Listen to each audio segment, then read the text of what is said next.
Le petit chaperon rouge par Monsieur Charles Perrault.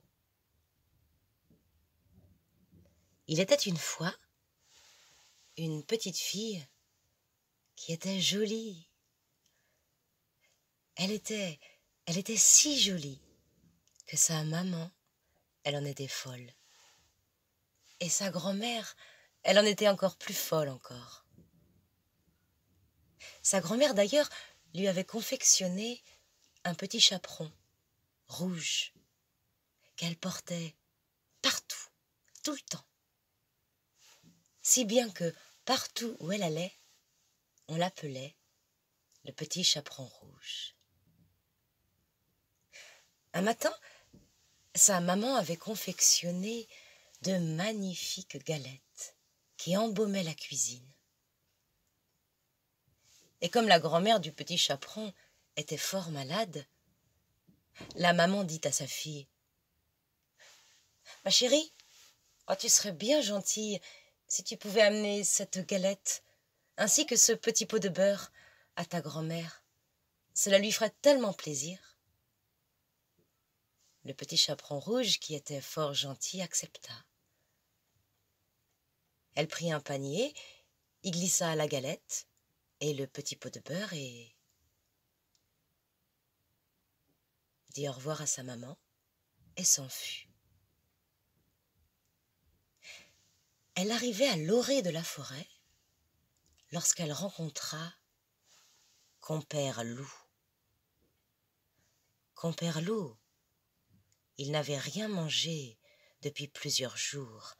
Compère Loup, il avait faim. Alors lorsqu'il vit cette petite fille arriver vers lui, il l'aurait bien croquée tout de suite. Mais malheureusement, des paysans travaillaient par là. C'était trop risqué. Alors le loup s'approcha du petit chaperon et lui dit: « Excuse-moi, petite, mais où est-ce que tu vas comme ça? »« Je vais rendre visite à ma grand-mère. Je lui amène cette galette et ce petit pot de beurre. »« Tiens, et dis-moi, ma petite, où est-ce qu'elle habite, ta grand-mère? »« Ma grand-mère, oh, c'est facile. Elle habite, vous voyez, tout là-bas, de l'autre côté de la forêt. »« Tiens, dis-moi, ma petite, est-ce que tu aimes jouer? »« Oh oui, bien sûr, quelle question. »« Alors écoute-moi, je te propose un jeu. On va faire la course tous les deux. Le premier arrivé chez ta grand-mère. Moi, je vais prendre ce chemin, là, tu le vois? Et puis toi, tu prendras celui-ci. D'accord? D'accord, dit le petit chaperon rouge. Et la petite fille s'enfuit. Elle commença à marcher le long du chemin. Oh, il faisait beau, il faisait tellement beau. C'était le début du printemps. La campagne était tellement belle. Le petit chaperon rouge marchait, le nez au vent.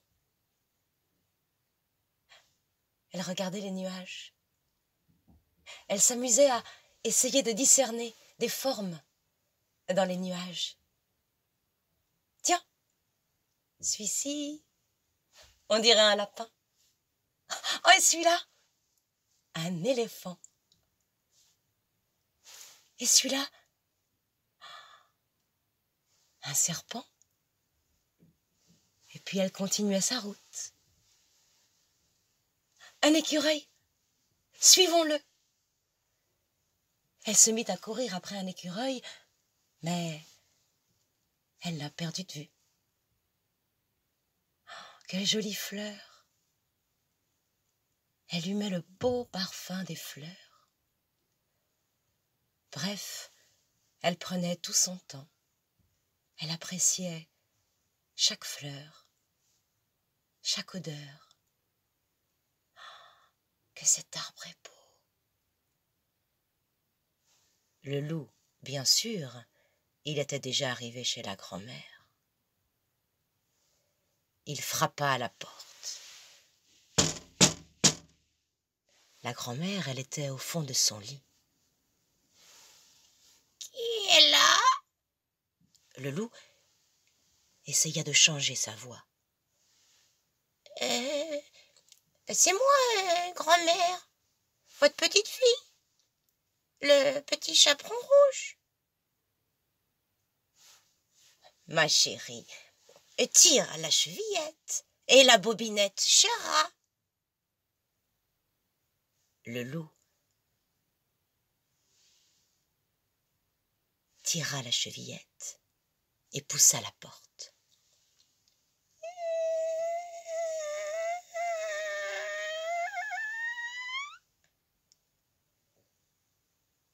Il entra dans la maison et se jeta sur la grand-mère et la dévora d'un coup. Et puis, après ce bon repas, il mit une chemise de nuit de la grand-mère et s'allongea dans son lit, attendant la venue du petit chaperon rouge. Elle ne se fit pas attendre. La voilà qui arrive. Elle frappe à la porte. Le loup imite la voix de la grand-mère. « Qui est là ?» La petite fille trouvait que sa grand-mère avait une drôle de voix. Mais c'est vrai qu'elle est malade. Lorsqu'on est malade, notre voix a tendance à changer.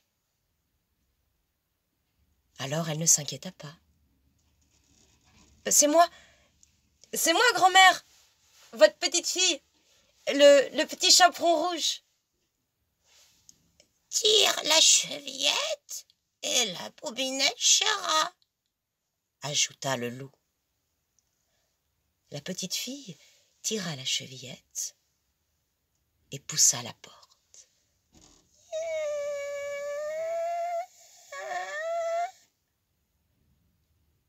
Elle entra dans la maison de sa grand-mère.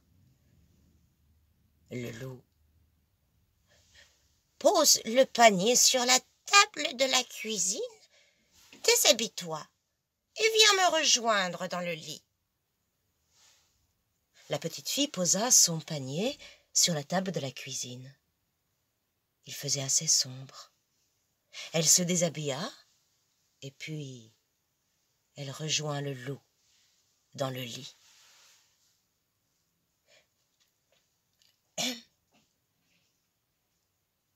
Grand-mère, grand-mère, que vous avez de grands bras. C'est pour mieux t'embrasser, mon enfant. Hein? Grand-mère, grand-mère, que vous avez de grandes oreilles.